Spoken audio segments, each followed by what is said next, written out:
है, लेकिन अयोध्या में भव्य राम मंदिर का निर्माण शुरू होने के बाद आज पहली बार आपके बीच आया हूं। सदियों के लंबे इंतजार के बाद, तप और तपस्या के लंबे दौर के बाद जो ये अवसर आया है, उसके लिए रामायण की रचना स्थली से जुड़े आप सभी साथियों को मैं बधाई देता हूं। प्रभु राम ने एक राजा के रूप में जिन आदर्शों को हमारे सामने रखा है, आज उसी दिशा में काम करने का पूरी निष्ठापूर्वक प्रयास चल रहा है। भाइयों और बहनों, एनडीए सरकार को जब से आपने अवसर दिया है, गांव, गरीब, महिलाओं, नौजवानों का सशक्तिकरण और सम्मान हमने हमेशा सर्वोपरि रखा है। नीतीश जी की अगुवाई में बीते सालों में एनडीए ने बिहार में इसके लिए सार्थक कदम उठाए हैं। स्थिति चाहे कोरोना काल से पहले की हो या फिर आत्मनिर्भर भारत बनाने का अभियान, सभी पर तेजी से काम किया जा रहा है। भाइयों और बहनों, जब कोरोना का संकट देश में आया तो सबसे पहले गांव, गरीब और किसान के बारे में ही हमने प्राथमिकता देकर के कदम उठाए। ये कोरोना का संक्रमण गांव तक ना फैले, इसके लिए सही समय पर लॉकडाउन किया गया। गरीब परिवारों को भूखा ना सोना पड़े, इसके लिए दिवाली और छठ पूजा तक मुफ्त राशन की व्यवस्था की गई। गांव में फसल की कटाई और बुआई चलती रहे, इसके लिए भी हर जरूरी कदम उठाए गए। भाइयों और बहनों, कटाई और खरीद के साथ साथ लॉकडाउन के दौरान बुआई के लिए भी किसानों को हर जरूरी सुविधाएं उपलब्ध कराई गई। बिहार में भी आपने अनुभव किया होगा कि मुश्किलों के बावजूद बीज और खाद की उपलब्धता कभी भी कमी नहीं होने दी गई। सारी व्यवस्था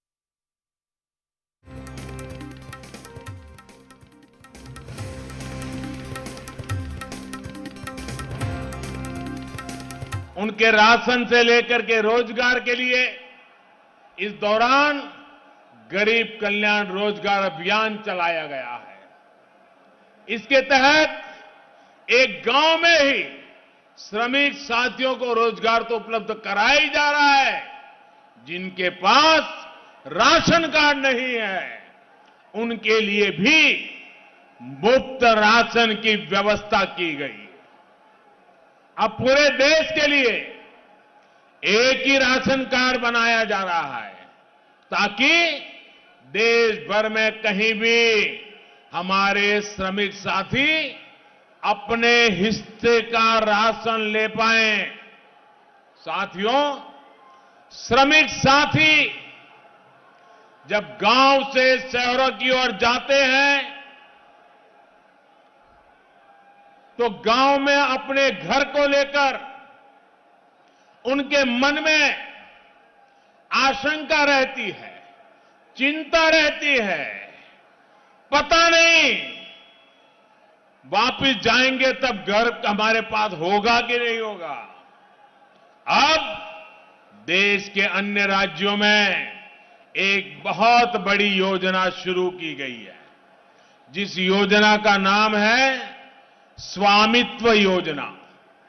इस योजना के तहत गांव के, घरों के, गांव की जमीन के कानूनी दस्तावेज दिए जा रहे हैं, मालिकाना हक दिया जा रहा है। जैसे ही बिहार में नीतीश जी फिर मुख्यमंत्री बनेंगे, एनडीए की सरकार बनेगी, तो यहां भी चुनाव तो पूरा होने के बाद ये योजना तेज गति से आगे बढ़ाई जाएगी। इससे कब्जे की आशंका तो खत्म होगी ही, गांव के घरों पर अगर घर का मालिक बैंकों से लोन लेना चाहता है, कर्ज लेना चाहता है, तो उसको कर्ज भी उपलब्ध कराया जाएगा। साथियों, बिहार के युवाओं को बिहार में ही अच्छा और सम्मानजनक रोजगार मिले, ये बहुत जरूरी है। सवाल ये है कि ये कौन दिला सकता है?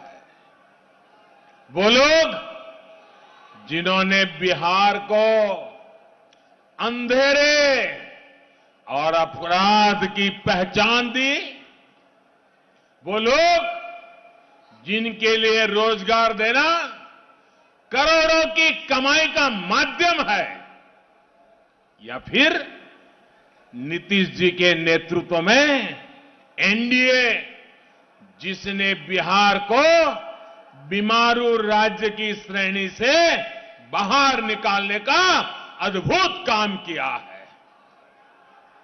आप याद करिए, जंगल राज की हालत तो ये थी कि जो उद्योग, जो चीनी मिलें दशकों से चंपारण और बिहार का हम हिस्सा रही है, वो भी सारी की सारी बंद हो गई।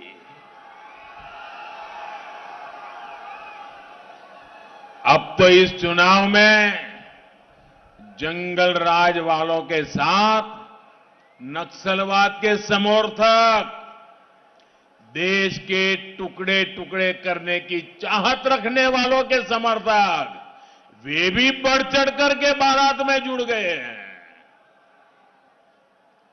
अब अगर इनको जरा भी मौका मिल गया तो बिहार वापस उस हिंसा, अराजकता, अपहरण के उस खतरनाक दौर में फिर से पहुंच जाएगा। और इसलिए बिहार को सतर्क रहना है, बिहार को सावधान रहना है, जंगल राज के युवराज से अलर्ट रहना है। साथियों, जंगल राज वालों ने अगर कभी आपकी चिंता की होती तो बिहार विकास की दौड़ में इतना पिछड़ता नहीं। सच्चाई ये है कि इन्हें न पहले आपकी चिंता थी और न ही आज भी है। इनकी चिंता जरा कुछ और है। जंगल राज वालों को चिंता है कि अपनी बेनामी संपत्ति कैसे छिपाएं। एनडीए का प्रयास है कि हम बिहार के अपने गरीब भाई बहनों को ज्यादा से ज्यादा पक्के घर कैसे बना के दें। जंगल राज वालों को चिंता है कि अपनी तिजोरी कैसे भरे, जबकि हमारी प्राथमिकता है बिहार के किसानों को, बिहार के श्रमिकों को, बिहार के बुजुर्गों को पैसे सीधे उनके बैंक खाते में कैसे पहुंचाए। जंगल राज वालों को चिंता है कि लालटेन कैसे जले। हमारा प्रयास है कि हर घर में दूधिया चमकदार एलईडी बल्ब कैसे पहुंचे। साथियों, इन लोगों ने कभी बिहार की महिलाओं, बिहार की बहन बेटियों के होने वाली परेशानी की कभी चिंता नहीं की। वो खुले में शौच जाने में और उसके लिए मजबूर थी। उनकी सुरक्षा पर खतरा रहता था, लेकिन जंगल राज वाले जंगल जैसे हालात बनाए रखना चाहते थे। ये एनडीए की सरकार है जिसने बिहार की माताओं बहनों के लिए लाखों शौचालय बनाकर उनकी परेशानी कम करने का प्रयास किया है। साथियों, मुझे याद है कि जब उनकी इस तकलीफ के बारे में मैंने लाल किले से बात की थी, तो ये लोगों ने किस तरह मेरा मजाक उड़ाया था। पर मुझे खुशी है कि आज आप सभी ने मिलकर बिहार के 38,000 से ज्यादा गांवों को खुले में शौच से मुक्त कर दिया है। मैं पिछले साल चंपारण में सत्याग्रह से स्वच्छाग्रह कार्यक्रम के समापन पर आया था। चंपारण सत्याग्रह के 100 साल पूरे होने पर स्वच्छता का ये प्रयास करके इस क्षेत्र के लोगों ने राष्ट्रपिता महात्मा गांधी को सच्ची श्रद्धांजलि दी है। और इसलिए मैं यहां के लोगों का जितना नमन करूं, जितना आदर करूं, उतना कम है।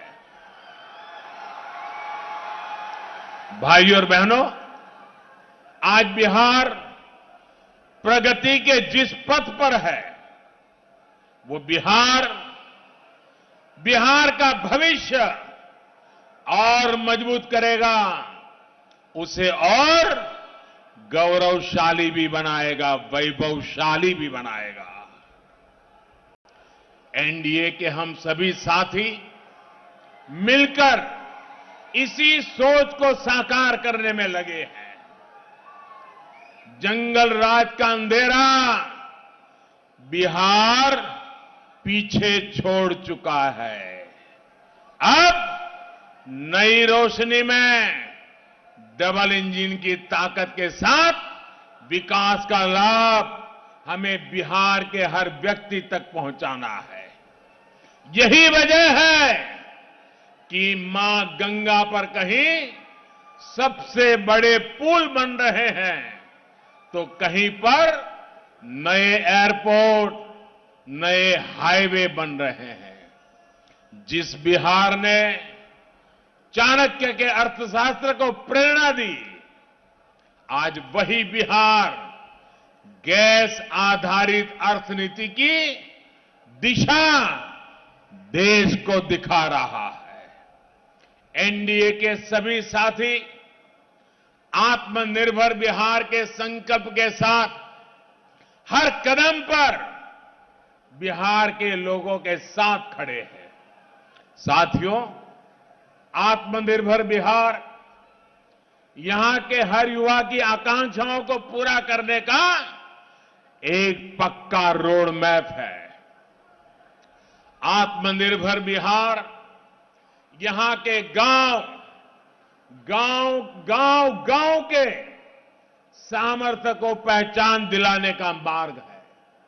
आत्मनिर्भर बिहार गांवों में उद्यम के, रोजगार के अवसर तैयार करने का अभियान है।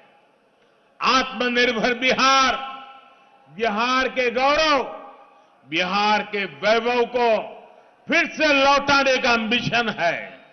भाइयों और बहनों, आत्मनिर्भर बिहार अभियान से यहां को मोती बटन से जुड़े उद्योगों को और प्रोत्साहन मिलना तय है।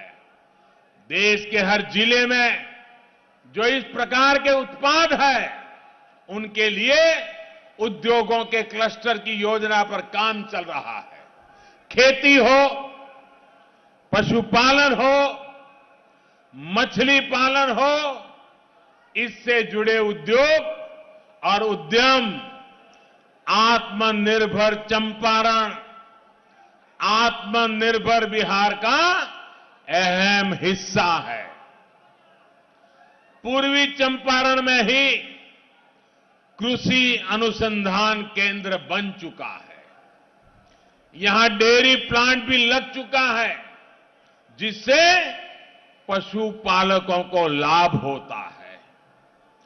ड्रिप और स्प्रिंकलर इरिगेशन के लिए, टपक सिंचाई, फव्वारे की सिंचाई के लिए भी बहुत बड़ी मदद दी जाती है। साथियों, मोतिहारी सहित बिहार का एक बड़ा हिस्सा मीठे पानी की मछलियों का एक बड़ा केंद्र बन सकता है। हाल में देश में मछली पालन को बढ़ावा देने के लिए एक बहुत बड़ी योजना बिहार की धरती से ही लॉन्च की गई है। मत्स्य संपदा योजना के तहत हजारों करोड़ रुपयों का निवेश मछली व्यवसाय से जुड़े इंफ्रास्ट्रक्चर को बढ़ाने के लिए किया जा रहा है। इसके तहत सैकड़ों करोड़ रुपए के प्रोजेक्ट बिहार में शुरू किए गए हैं। भाइयों और बहनों, बिहार के क्षेत्र में गन्ना भी देश की आत्मनिर्भरता का और बिहार के युवाओं के रोजगार का एक बड़ा माध्यम बन सकता है। आज पेट्रोल और हवाई ईंधन में गन्ने से बने इथेनॉल की ब्लेंडिंग को बढ़ावा दिया जा रहा है। पहली बार इसके लिए व्यापक नीति भी बनाई गई है और बड़े पैमाने पर सरकारी कंपनियां इथेनॉल की खरीद कर रही है। यहां भी सगौली चीनी मिल में इथेनॉल बनाने का काम चल रहा है। आने वाले समय में इस प्रकार की दूसरी मिलों के लिए भी अब नए अवसर बन रहे हैं। साथियों, आत्मनिर्भर बिहार के निर्माण में बहुत बड़ी भूमिका हमारी बेटियों की है, हमारी माताओं की है, हमारी बहनों की है। इसलिए जीविका दीदियों की भूमिका का निरंतर विस्तार किया जा रहा है। आने वाले समय में बिहार की लाखों बहनों को इससे जोड़ने का लक्ष्य है। 2013-14 की तुलना में आज बहन बेटियों के ऐसे स्वयं सहायता समूहों को मिलने वाले ऋण में 30 गुना से ज्यादा वृद्धि की गई है। प्रधानमंत्री मुद्रा योजना के तहत भी सबसे ज्यादा ऋण महिला उद्यमों को ही मिल रहा है। महिलाओं द्वारा संचालित उद्यमियों को, उनके उद्यमों को ज्यादा से ज्यादा बल मिल रहा है। बेटियों की पढ़ाई से लेकर कमाई के लिए बिहार में हो रहे प्रयासों के कारण ही एनडीए के साथ आज बिहार की हर मां, हर बेटी, हर बहन एक संकल्प के साथ जुड़ी हुई है। इन मातृशक्ति का आशीर्वाद आज एनडीए को विशेष रूप से ताकतवर बना रहा है। साथियों, बिहार को बीमार होने से बचाने के लिए बिहार को आत्मनिर्भर बनाने के लिए हर एक परिवार का, हर एक मतदाता का एक एक वोट, हर वोट एनडीए यानी भाजपा, जेडीयू, हम पार्टी और वीआईपी पार्टी के उम्मीदवारों को ही पड़ना चाहिए। भाइयों बहनों, आज मेरी ये तीसरी सभा है और मैं आज तीसरी बार इस चुनाव के दरमियान आपके बीच में आया हूं।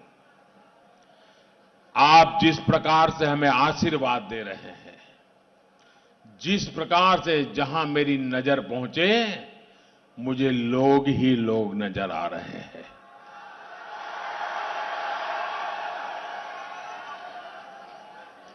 ये दिल्ली में जो पॉलिटिकल पंडित बैठे हैं ना, थोड़ा सा नजारा देख ले, पता चल जाएगा 10 नवंबर को क्या होने वाला है। भाइयों बहनों, मैं आज प्रथम चरण के मतदान के बाद आज आया। प्रथम चरण के मतदान में सारे पॉलिटिकल पंडित उछल उछल करके कह रहे थे मतदान कम होगा, लोग वोट डालने आएंगे नहीं, अरे कोरोना के समय कौन निकलेगा। लेकिन इन पंडितों को मालूम नहीं है ये बिहार की धरती है, बिहार की धरती। पूरी मानव जात को, पूरी दुनिया को सबसे पहले लोकतंत्र का पाठ इसी मिट्टी ने पढ़ाया था जी। लोकतंत्र का महत्व क्या होता है, वो जितना बिहारी जानता है शायद और कोई नहीं जान सकता। और उसी का नतीजा है कि जी भर करके सारे रिकॉर्ड तोड़ के बिहार के लोगों ने सारी आशंकाओं को खत्म करते हुए पहले चरण में भारी मतदान किया।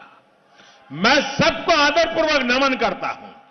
आपने लोकतंत्र को ताकत दी है, आपने लोकतंत्र का हौसला बुलंद किया है और बिहार ने देश को दिशा दिखाई है। और दूसरी बात, पहले चरण के मतदान के बाद कई लोगों के मुझे मैसेज मिले, सूचनाएं मिली, किसी ने फोन भी किया, कुछ पत्रकार मित्रों से भी चर्चा करने का मौका मिल गया, कुछ सर्वेक्षण वालों से बात करने का अवसर मिल गया, कुछ एग्जिट पोल की जरा करते हैं ऐसे लोगों से भी जरा पूछ लिया। मैंने कहा भाई बताओ तो, ये सारे पंडित गलत हो रहे हैं, आगे क्या लग रहा है, मतदान तो अच्छा हो गया। तो सबने मुझे कहा साहब, बिहार की जनता ने पहले चरण के मतदान से एनडीए को दोबारा सरकार बनाने के आशीर्वाद दे दिए हैं।